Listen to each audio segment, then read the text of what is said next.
अंततः 18 दिन के पश्चात ये महासंहार समाप्त हुआ।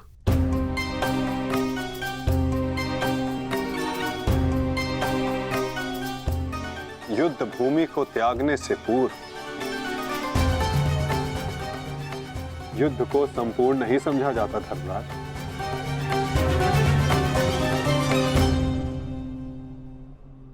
कल प्रातः काल तक प्रतीक्षा कर, क्या पता कि कोई और चुनौती हमारी प्रतीक्षा कर रही हो। आज रात्रि जब वो विश्राम करें तो हम उनका संहार करेंगे। जिस प्रकार उल्लू रात्रि में अपने शत्रु का अंत करता है, उसी प्रकार हम भी पांडवों का शिकार करेंगे। पांडवों का स्वागत हस्तिनापुर में नहीं,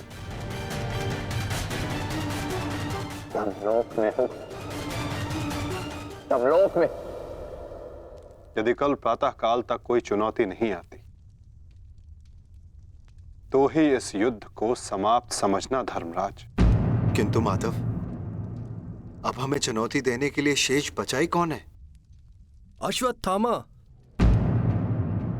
क्या हम अनीति पूर्वक पांडवों का वध करेंगे? इस महाभारत में नीति अब शेष ही कहां है? क्या मेरे पिता का वध नीति से हुआ? क्या महामहिम भीष्म का संहार नीति पूर्वक था? क्या कर्ण का वध नीतिगत था? यहां तक कि मित्र दुर्योधन को भी अनीति से परास्त किया गया। तो तुम किस नीति की आशा लगाए बैठे हो कृतवर्मा? इस युद्ध में नीति और अनीति का कोई महत्व नहीं।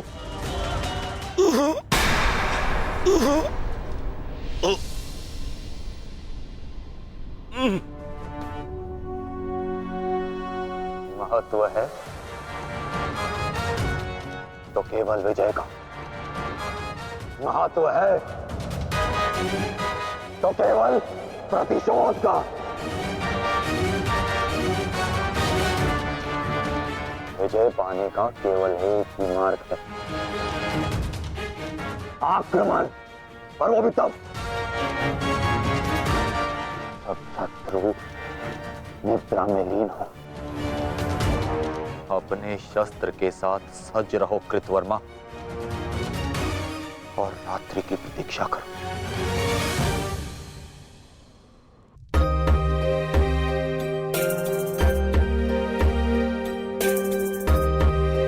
इस युद्ध में तुम सबके योगदान से हम गर्वित हैं पुत्र। इस युद्ध में तुम सबका प्रदर्शन प्रशंसनीय था। युद्ध अब समाप्त हो चुका है और भोजन के पश्चात तुम सबको विश्राम करना चाहिए। पुत्र ही क्यों, उनके पिता भी निश्चित होकर विश्राम करेंगे।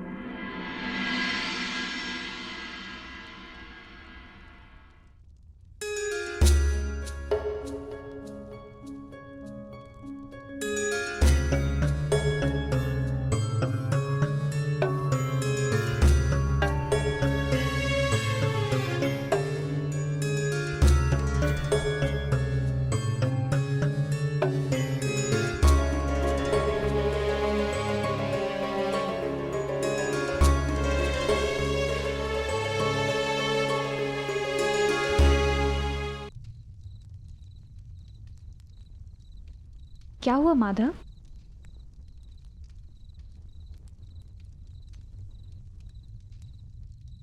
एक अग्नि की चिंगारी बुझते बुझते भी कुछ ना कुछ भस्म करने का सामर्थ्य रखती है सखी।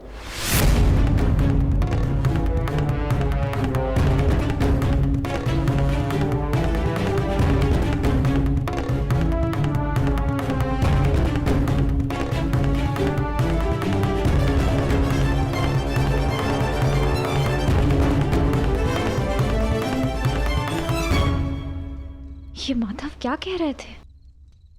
क्या कोई अनहोनी घटित होने वाली है?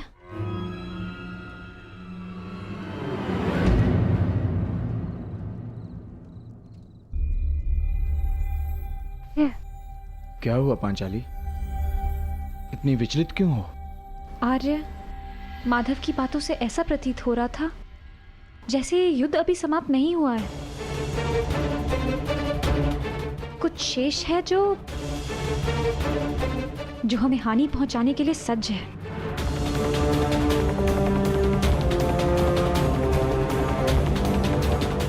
माधव की कोई भी बात कभी भी निरर्थक नहीं होती। हमें उनकी बात के पीछे अर्थ को समझना होगा।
अश्वत्थामा, ये क्या कर दिया तुमने?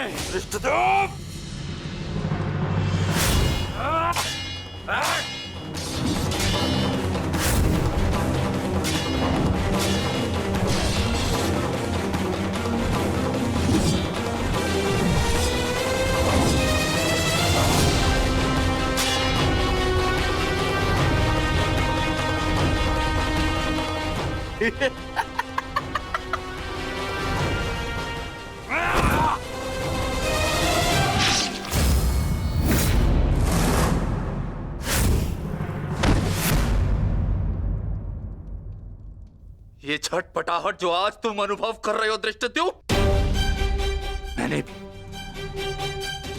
मैंने भी ये छटपटाहट अनुभव की थी। अब तुमने मेरे पिताश्री का शीश उनके धड़ से भिन्न कर दिया था। यही छटपटाहट धृष्टद्युम्न, यही छटपटाहट।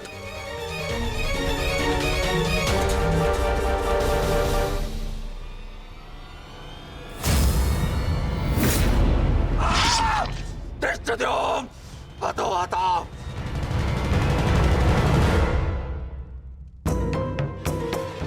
एक अग्नि की चिंगारी बुझते बुझते भी कुछ ना कुछ भस्म करने का सामर्थ्य रखती है सखी। माधव की कोई भी बात कभी भी निरर्थक नहीं होती।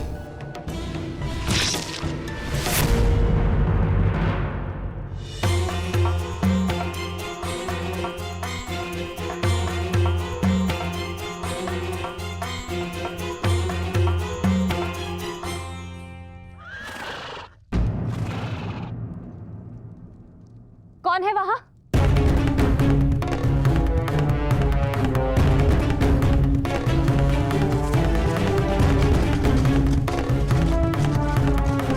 कौन है?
मुराली का स्वर है।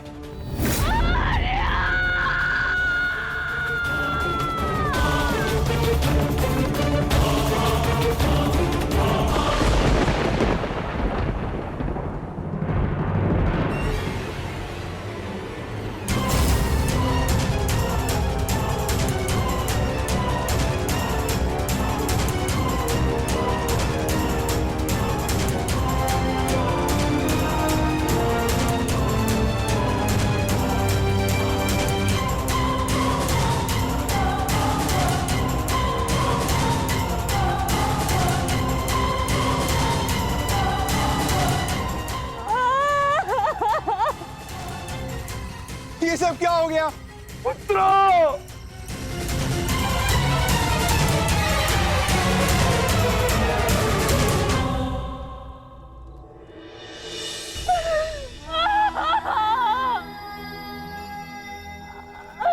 आपने कहा था कि अब और कोई मृत्यु नहीं होगी, तो क्या है ये सब?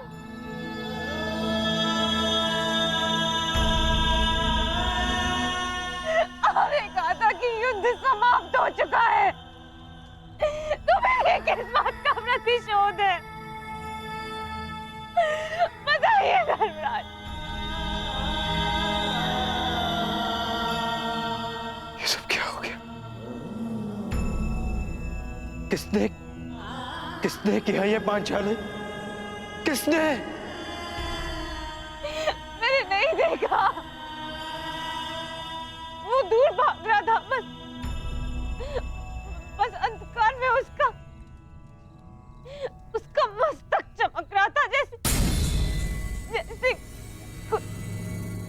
मणि,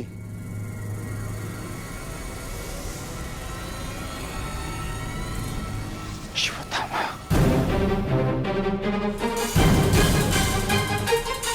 अश्वत्थामा!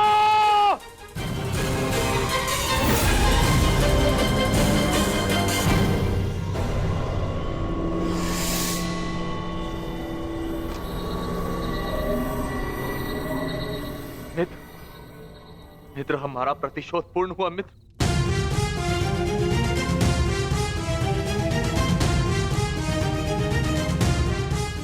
मित्र, उठो मित्र, हम जीत गए मित्र। मैंने तुम्हें विजय दिला दी मित्र।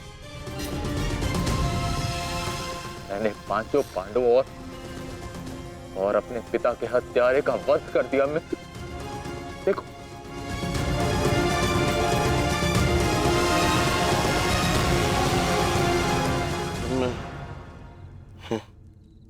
मैं उनका शीश देखना चाहता हूँ।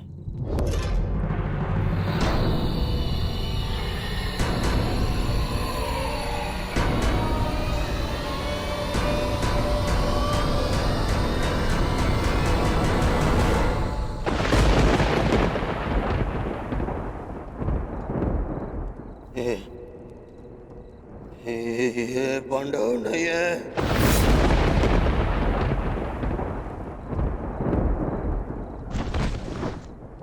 ये क्या किया मूर्ख? ये क्या कर दिया तुमने? ये पांडव नहीं है, ये पांडवों के पुत्र हैं। ये तुमने क्या कर दिया अश्वत्थामा? मेरे कुल को जल चढ़ाने वाला भी कोई शेष नहीं छोड़ा तुमने अश्वत्थामा। आज समझ में आ गया कि प्रतिशोध की अग्नि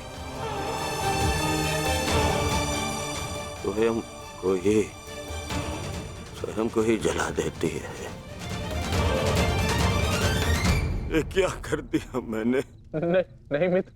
अश्वत्थामा!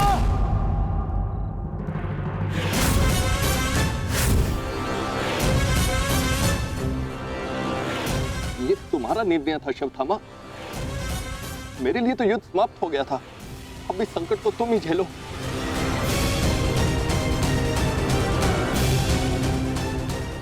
अपनी मृत्यु के लिए सज्ज हो जाओ। मित्र, मुझे बचाओ मित्र।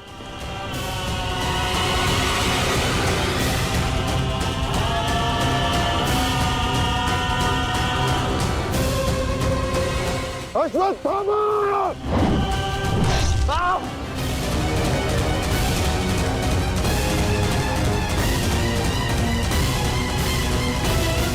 मित्र,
पांडवों, सब साथ में प्रहार करते हो?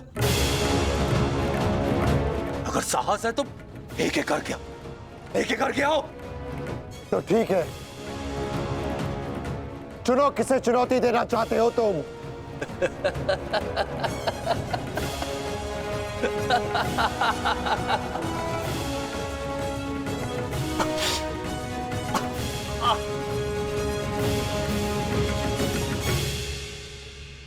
मैं धनुर्धारी हूं, इसलिए धनुर्धारी अर्जुन को चुनौती देता हूं।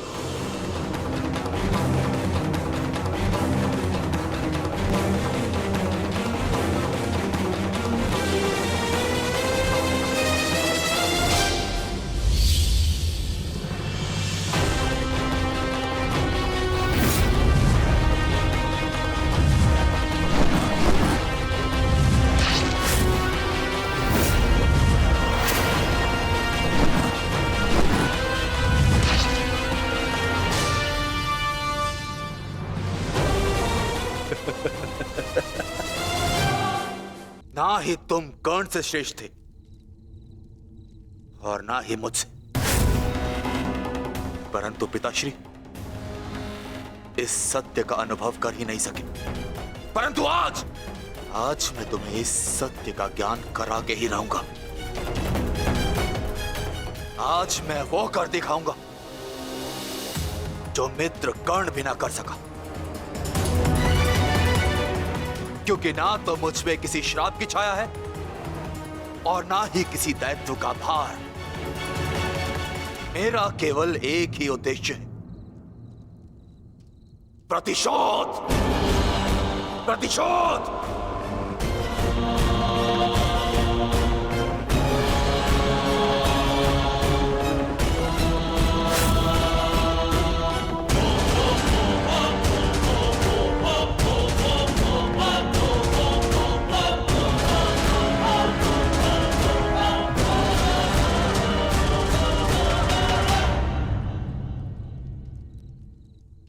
ब्रह्मास्त्र।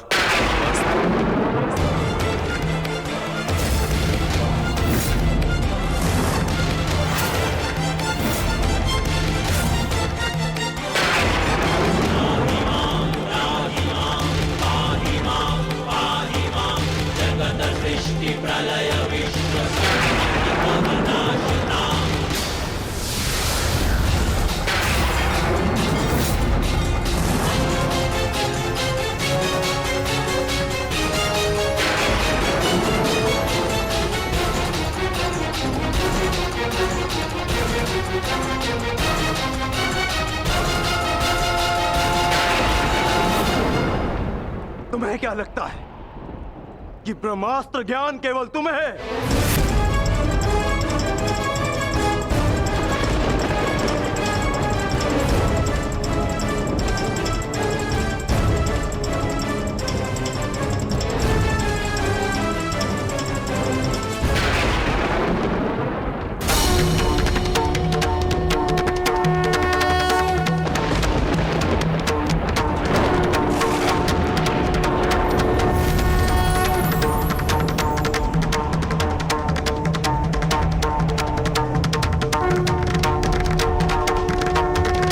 ठहरो पार्थ।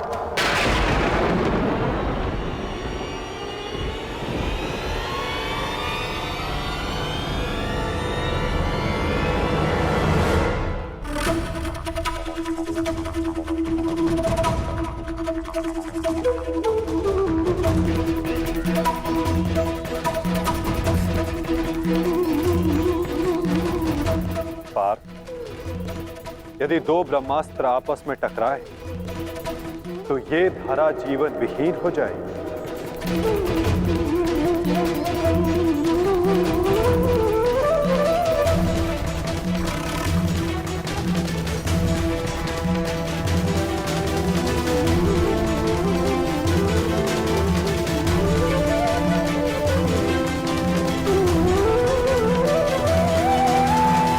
इस युद्ध का आरंभ धर्म स्थापना के लिए हुआ था पार्थ, सृष्टि के नाश के लिए नहीं। अपना ब्रह्मास्त्र वापस ले लो पार्थ।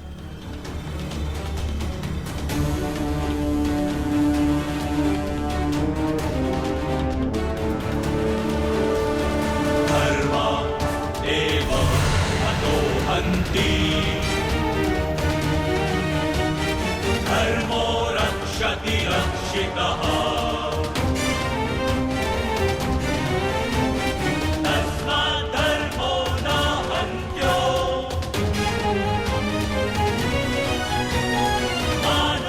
अश्वत्थामा, तुम भी अपना ब्रह्मास्त्र लौटा लो।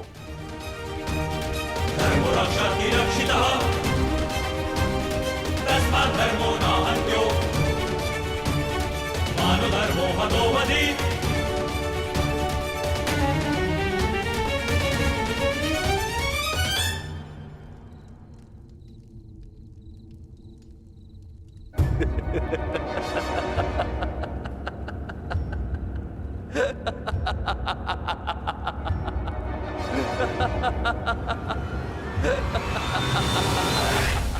मुझे लगता था कि मेरे पिताश्री सबसे अधिक प्रेम मुझसे करते, अपने पुत्र से, परंतु नहीं। इसी क्षण ये ज्ञात हुआ कि वो अधिक प्रेम इस अर्जुन से करते।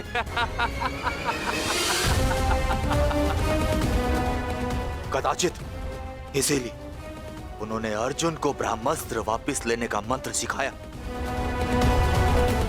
परंतु मुझे, अपने पुत्र अश्वत्थामा को नहीं।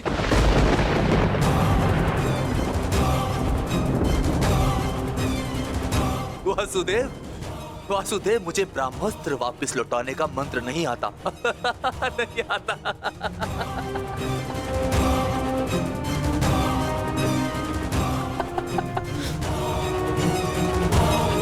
इसीलिए अब मुझे इस ब्रह्मास्त्र का संधान करना ही होगा। परंतु नियम अनुसार तुम उस पर ब्रह्मास्त्र का संधान नहीं कर सकते जिसने तुम पर से साधा हुआ ब्रह्मास्त्र लौटा लिया हो अश्वत्थामा। अब तुम इस अस्त्र का संधान अर्जुन पर नहीं कर सकते अश्वत्थामा। तुम्हें इसका संधान अब किसी और दिशा में करना होगा।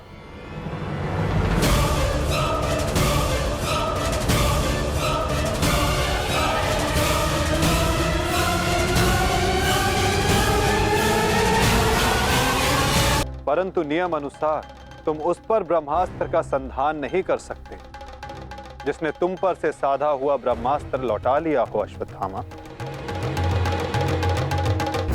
अब तुम इस अस्त्र का संधान अर्जुन पर नहीं कर सकते अश्वत्थामा। तुम्हें इसका संधान अब किसी और दिशा में करना होगा।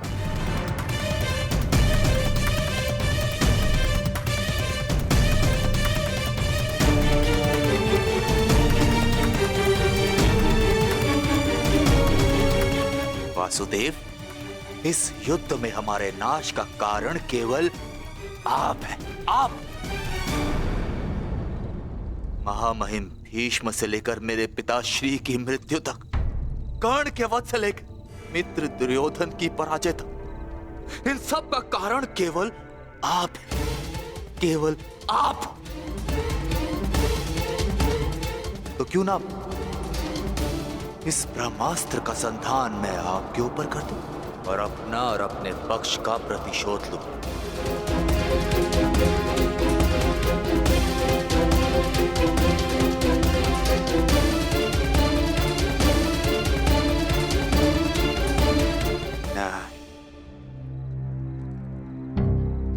नहीं वासुदेव, नहीं। एक साधारण से ग्वाले पर मैं अगर ब्रह्मास्त्र का संधान करूंगा तो ये ब्रह्मास्त्र का अपमान होगा। वासुदेव, तुम्हें तो इस महाविनाश की ग्लानि से ही मर जाना चाहिए। तुम पर संधान करने से क्या लाभ?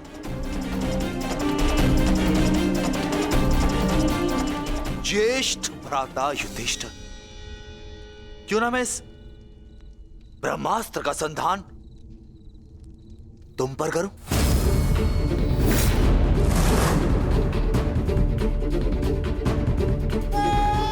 राजा समाप्त, अर्थात युद्ध समाप्त। इस एक अस्त्र से मैं इस युद्ध का परिणाम बदल सकता हूं। तुम्हारे प्राण लेकर भ्राताश्री, परंतु नहीं,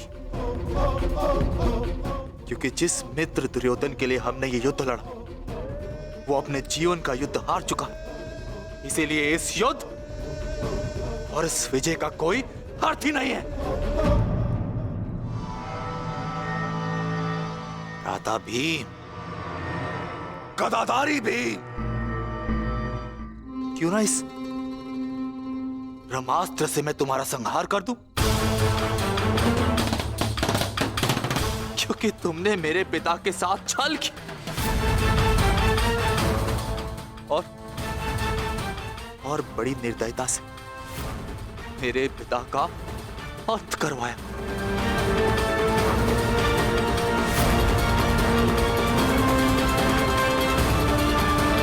परंतु नहीं। बताइए वासुदेव कि मैं इस ब्रह्मास्त्र का संधान किस पर करूं?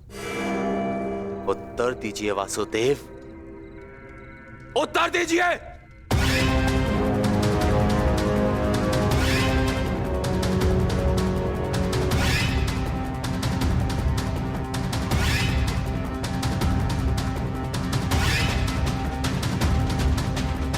संधान करूंगा, परंतु उस पर जिस पर संधान करने से मेरा वचन पूरा होगा, जो मैंने अपने मित्र दुर्योधन और अपने पिता की जल्दी देह के समक्ष दिया कि मैं पांडवों के संपूर्ण वंश का विनाश करूंगा।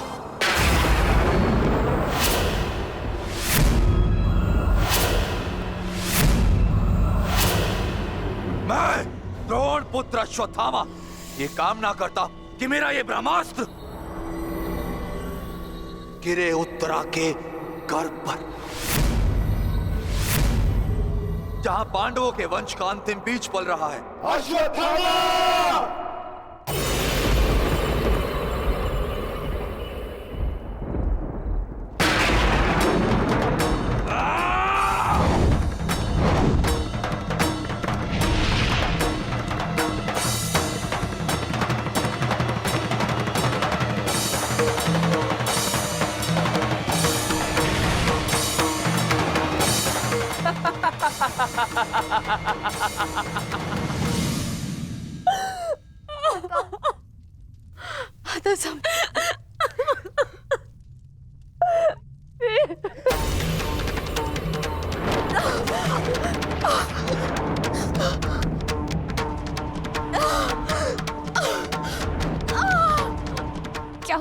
तुम ठीक हो ना? पता नहीं माता, ऐसा लग रहा है जैसे किसी ने मेरे घर पर प्रहार कर दिया हो।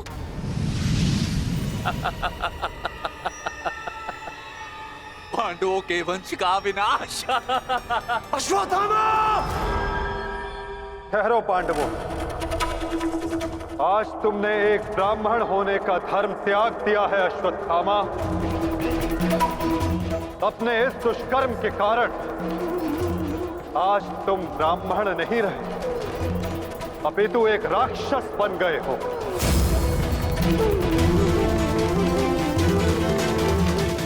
आज तुम्हें वो दंड दिया जाएगा जो एक राक्षस को दिया जाता है। तुम्हें अपने दुष्कर्मों का परिणाम भुगतना होगा अश्वत्थामा। परंतु माता, उत्तरा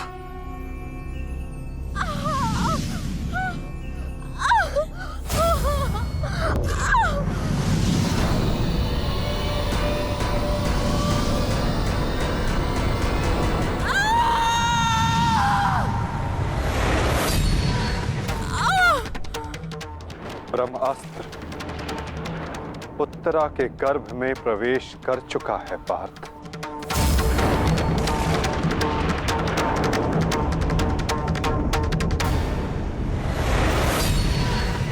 नहीं माता, ब्रह्मास्त्र का प्रहार कभी व्यर्थ नहीं जाता पार्थ, और उत्तरा की कोख में पल रहे नवजीवन के प्राणों पर यदि कोई संकट आया तो ये संकट केवल उसके प्राणों पर नहीं, उसके भविष्य पर नहीं, अपितु समस्त संसार के भविष्य पर आएगा पार्थ।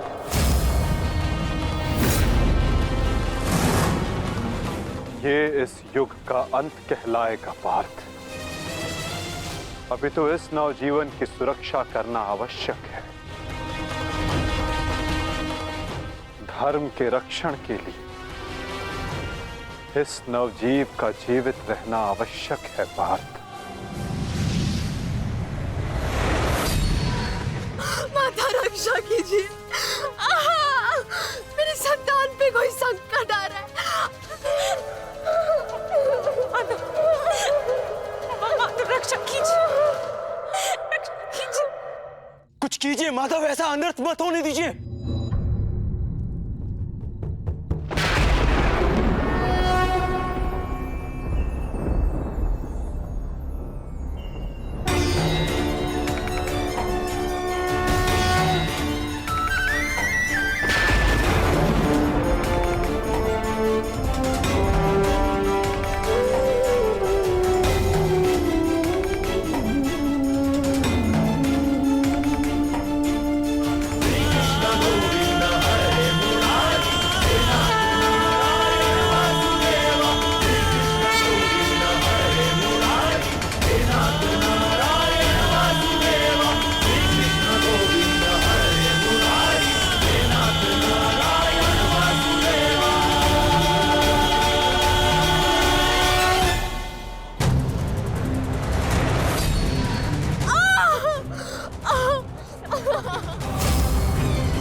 भी ये बालक सुरक्षित है।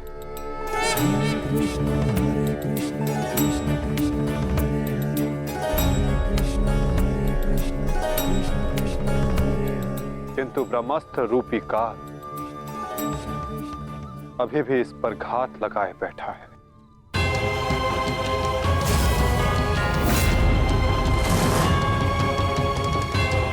इसलिए मैं स्वयं इस बालक की सुरक्षा और इसका मार्गदर्शन करूंगा।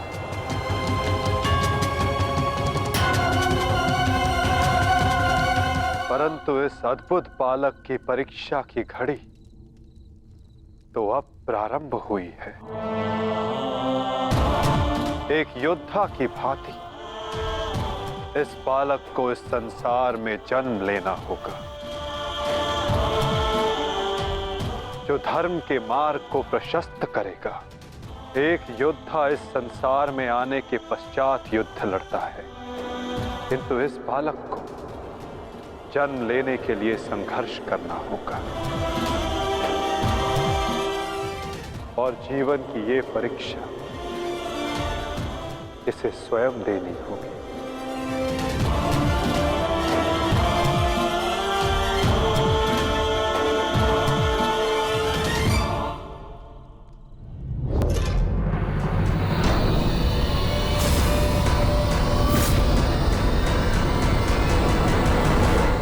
तुमने सीमा पार कर दिया अश्वत्थामा।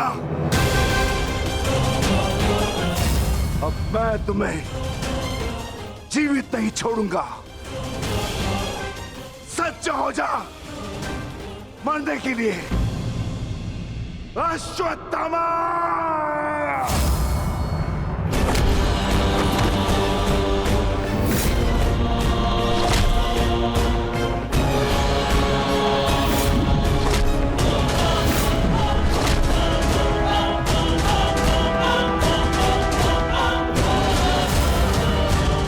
ठहरो विकोदर।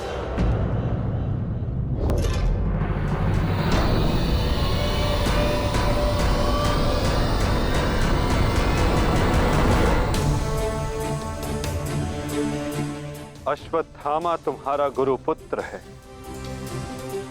और जन्म से एक ब्राह्मण भी।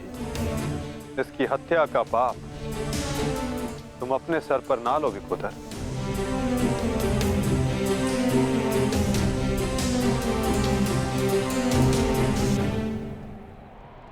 किंतु माधव, इसने जो किया है वो क्षमा के योग्य नहीं। अवश्य पार्थ, अश्वत्थामा ने जो किया वो क्षमा के योग्य नहीं है। अश्वत्थामा को दंड अवश्य मिलेगा, ऐसा दंड कि आने वाला संसार सदा स्मरण रखे कि मूर्खता और खीज में किया गया कर्म सदा विनाशकारी सिद्ध होता है।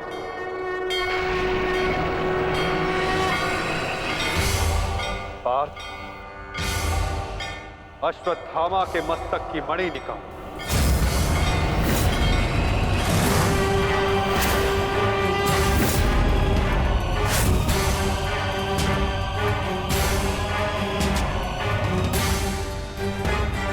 नहीं वासुदेव, आप ऐसा नहीं कर सकते।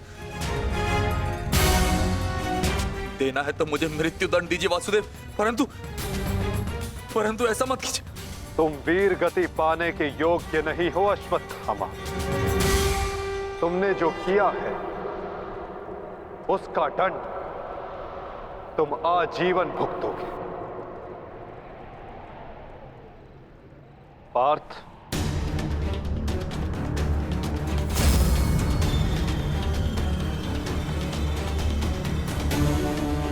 रुक जाओ अर्जुन। अर्जुन, मैंने कहा मेरे पास मत आओ, रुक जाओ। धर्मा एव हतो हन्ति, धर्मो रक्षति रक्षितः। तस्मात् धर्मो न हन्त्यो, मानो धर्मो हतो वधि।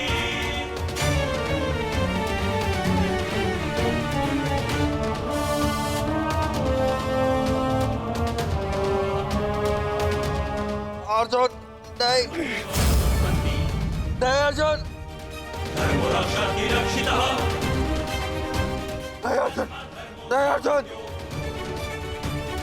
मानधर्मो हतो वने। अर्जुन नहीं, नहीं अर्जुन, अर्जुन नहीं, नहीं अर्जुन, धर्मरक्षति रक्षितः।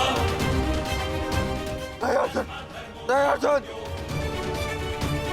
मानधर्मो हतो वने। अर्जुन नहीं, वासुदेव क्षमा कर दीजिए।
मैं तुम्हें श्राप देता हूं अश्वत्थामा,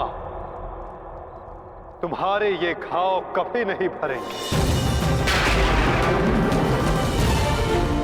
तुम चिरकाल तक आजीवन ऐसे सड़ते रहोगे।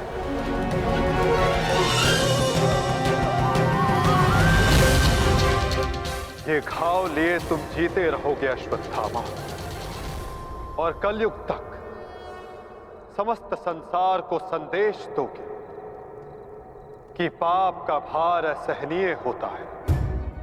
नहीं नहीं नहीं नहीं नहीं वासुदेव, वासुदेव मुझे क्षमा कर दीजिए, मुझे मृत्यु दे दीजिए वासुदेव, परंतु ऐसा मत कीजिए। नहीं गुरुपुत्र, अब से तुम्हारा जीवन ही तुम्हारा दंड है।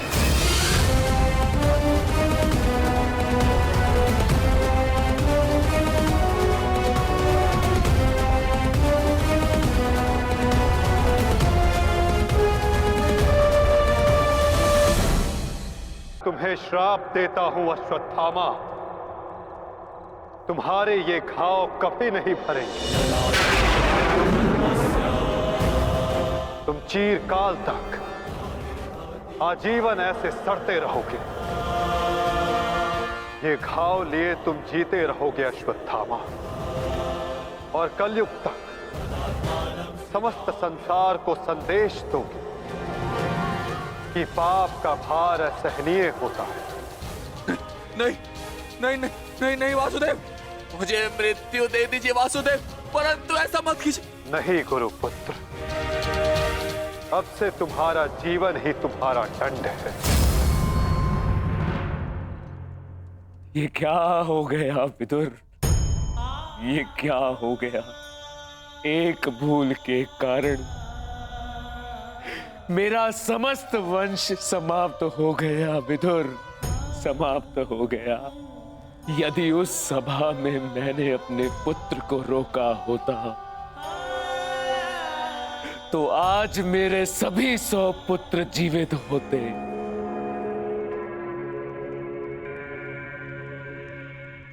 किंतु अब समय आ गया है पश्चाताप करने का। जाओ विदुर, और पांडवों को जाकर संदेश दो कि वो आकर अपना राज्य ग्रहण करें, और भीम से कहना कि वो मेरी सभा में आने से पूर्व वो मेरे समक्ष आए। मैं उस वीर से मिलना चाहता हूं जिसने अपनी प्रतिज्ञा पूर्ण करने हेतु मेरे 100 पुत्रों को काल की गाल में डाल दिया। जाओ विदुर, जाओ।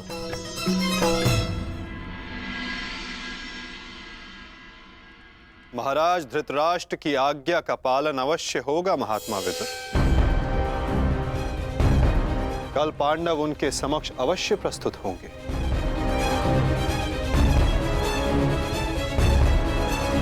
और विकोदर भीम भी।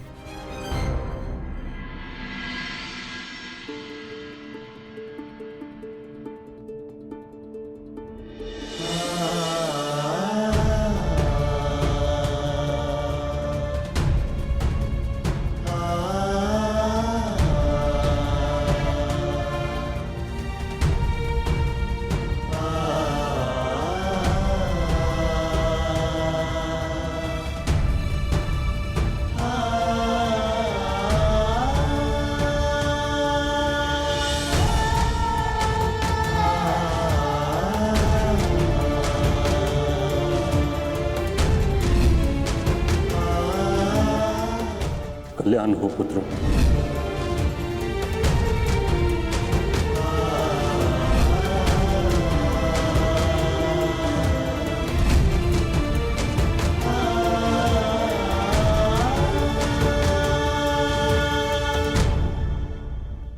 धर्मराज, समय की गति सर्प के समान होती है। वो स्वयं चला जाता है परंतु अपने चिन्ह छोड़ जाता है। ज्ञानी पुरुष बीती से सीख लेकर आगे बढ़ जाते हैं। भूतकाल का स्मरण करके वो अपने वर्तमान और भविष्य को समाप्त नहीं करते। अब समय आ गया है अपना अधिकार लेने और प्रजा को उसका अधिकार दिलाने का। धर्मराज, तुम धर्म युद्ध जीत चुके हो, अब धर्म की स्थापना करो। धर्मराज, आगे बढ़ो।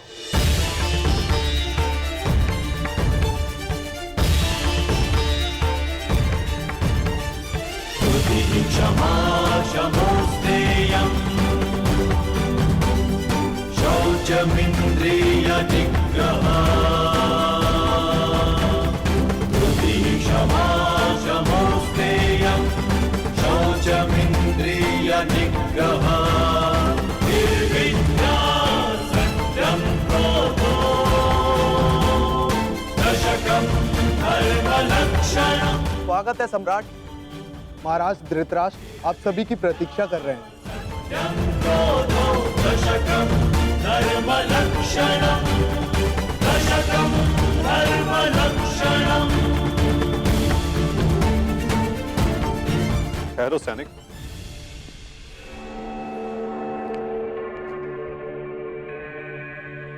मुझे युवराज दुर्योधन का कक्ष देखना है। आइए वासुदेव।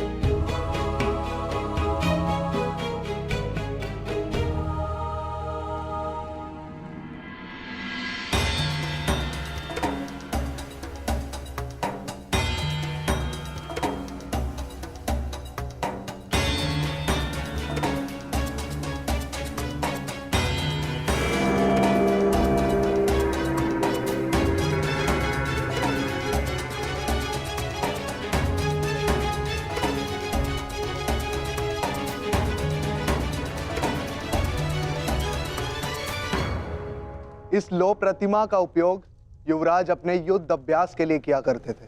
किंतु ना अब दुर्योधन शेष है, ना युद्ध। अब इस प्रतिमा का स्थान बदलने का समय आ गया है।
ही सभा है जो भारत के सबसे वीर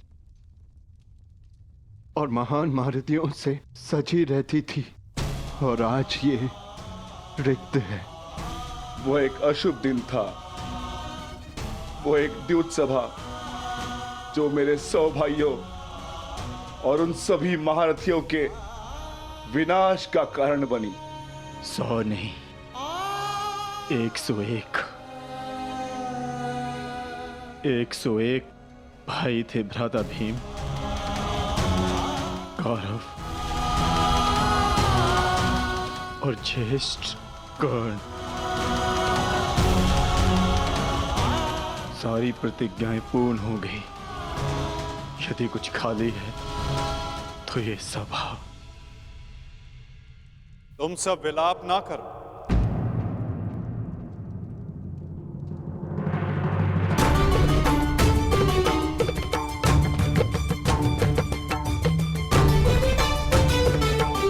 तुम सब ने धर्म के लिए युद्ध लड़ा, ऐसा कुछ नहीं किया जिसके कारण तुम्हें पश्चाताप अनुभव हो।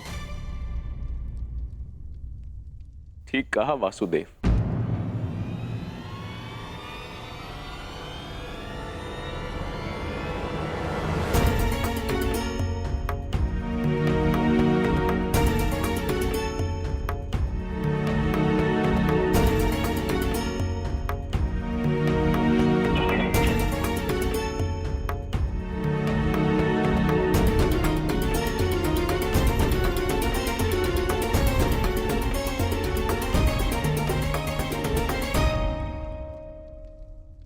पश्चाताप तो मुझे करना चाहिए। एक राजा का कर्तव्य होता है अपनी प्रजा को उन्नति के द्वार तक लेकर जाना, और एक पिता का कर्तव्य होता है अपनी संतान को धर्म के मार्ग पर ले जाना। परंतु मैं दोनों में से एक भी कर्तव्य का निर्वाह उचित रूप से ना कर सका। यदि आज ये सभा रिक्त है तो उसका कारण मैं ही हूं वासुदेव। भीम, तुमने मेरे 100 पुत्रों का वध किया है, किंतु अब मुझे तुम्हारे भीतर अपने वो 100 पुत्र अनुभव होते हैं। पुत्र, एक बार, केवल एक बार एक अभागे पिता के आलिंगन में आ जाओ। मुझे ऐसा लगेगा कि मैंने अपने सभी पुत्रों को अपने आलिंगन से लगा लिया है।